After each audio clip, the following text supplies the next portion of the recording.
Welcome back, money mavens, fiscal fanatics, and all you hard-working folks just trying to keep your wallets from spontaneously combusting in this economic circus. You're watching Boss Economics World, the only show bold enough to call out the clowns running the financial big top. I'm your host, the Sultan of Satire, the Prophet of Profit, and today, oh boy, do we have a doozy of a story to unpack. Grab your popcorn, folks, because the Federal Reserve, yes, that sacred temple of monetary mysticism, has just rolled out the red carpet for none other than Donald J. Trump, and the drama is juicier than a subprime mortgage meltdown. Let's dive in. So, picture this, it's Thursday, July 24, 2025, and the Fed's historic headquarters in Washington, D.C., is getting a facelift. Not just any facelift, mind you, a $2.5 billion glow-up. That's right, folks, while you're out there pinching pennies to afford eggs that now cost more than a Netflix subscription, the Fed is busy renovating its marble palaces. And who shows up to check on the progress? None other than former President Donald Trump, flanked by Republican Senators Tim Scott and Tom Tillis, all smiles and photo ops. The Fed, in a statement dripping with more syrup than a Waffle House counter, says they were honored to host the president and grateful for his encouragement. Ah, isn't that sweet?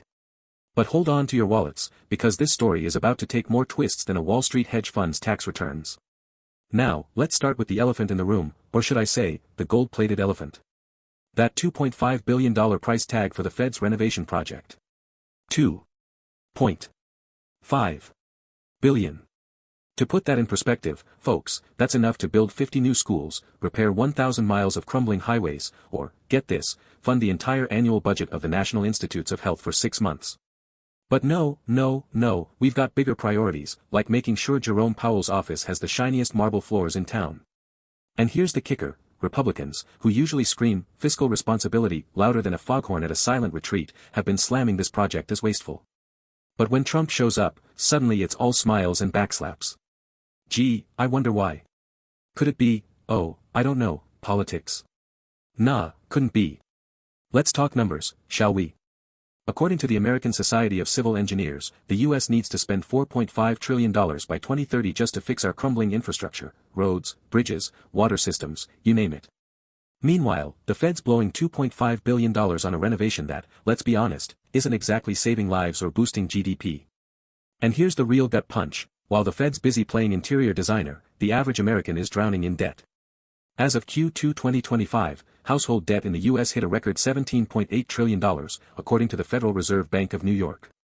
Credit card balances alone are up 8.6% year over year, and delinquency rates are climbing faster than a crypto bro's ego during a Bitcoin rally. But hey, at least the Fed's conference rooms will have nice drapes, right? But wait, there's more.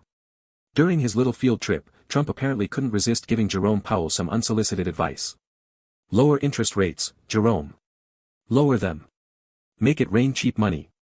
Now, folks, if you've been following Boss Economics World, you know that Trump's obsession with low interest rates is about as subtle as a sledgehammer in a china shop. And let's be fair, he's not wrong to want lower rates. Lower rates mean cheaper borrowing, which can juice the economy, boost stock markets, and make real estate developers like, certain former presidents, very happy. But here's the problem, folks, the Fed's already walking a tightrope thinner than a supermodel's waistline in the 90s. Inflation, as of June 2025, is still hovering at 4.1%, according to the Bureau of Labor Statistics, well above the Fed's 2% target. And unemployment? It's at 3.8%, which is basically full employment. So, Jerome Powell's sitting there thinking, if I cut rates now, I risk overheating the economy and sending inflation into hyperdrive, but if I don't, I've got Trump breathing down my neck and Wall Street throwing a tantrum. Tough gig, huh?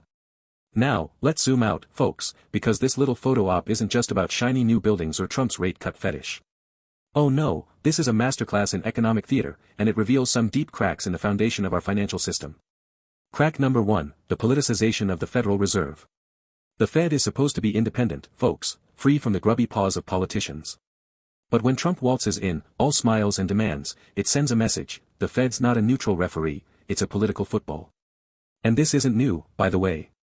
Back in 2019, Trump famously called Powell clueless and said he should be ashamed of himself for not cutting rates fast enough. Fast forward to 2025, and here we are again, with Trump treating the Fed like his personal ATM. And let's not forget, folks, the Fed's independence is already under fire. A 2024 report from the International Monetary Fund warned that political pressure on central banks is at a 20-year high globally, and the U.S. is no exception.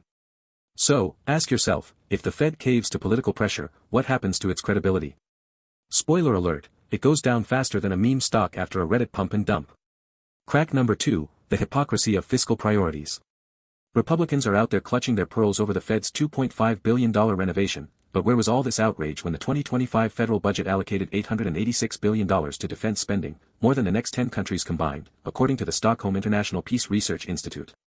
Or how about the $1.9 trillion in tax cuts passed in 2024, which, according to the Congressional Budget Office, will add $2.3 trillion to the national debt by 2035? But sure, let's all lose sleep over a Fed renovation while bridges collapse and schools crumble. And don't even get me started on the Democrats, who are suspiciously quiet about this whole thing. Why?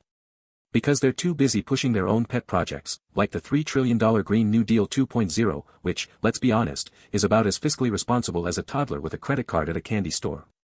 And crack number 3, folks, the big one, the disconnect between the elites and the rest of us. While the Fed's busy hosting VIP tours and debating interest rates, the average American is out here struggling to afford groceries. According to a 2025 report from the Economic Policy Institute, real wages, adjusted for inflation, have grown just 0.8% annually since 2020, while the cost of living has soared. Rent is up 12% year over year in major cities, per Zillow data, and healthcare costs are climbing faster than a SpaceX rocket. Meanwhile, the stock market's hitting record highs, up 18% in 2025 alone, according to Bloomberg, because low interest rates and corporate tax cuts are padding the pockets of the top 1%. So, while Trump's out there cheering on the Fed's renovation and begging for cheaper money, the rest of us are left wondering, who's looking out for us? Spoiler alert, it ain't the folks in the marble palaces. So, what's the takeaway, folks? This little Fed field trip isn't just a photo op, it's a symptom of a system that's rotten to the core. A system where political theater trumps economic reality, where fiscal priorities are dictated by whoever yells the loudest, and where the average Joe gets squeezed while the elite sip champagne in their shiny new buildings.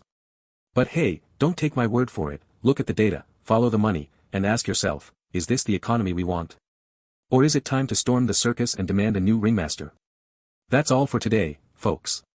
If you liked this video, smash that like button harder than the Fed smashes interest rates, and don't forget to subscribe for more economic truth bombs. Until next time, keep your wallets tight and your skepticism sharper than a Wall Street trader's suit. This is Boss Economics World, signing off.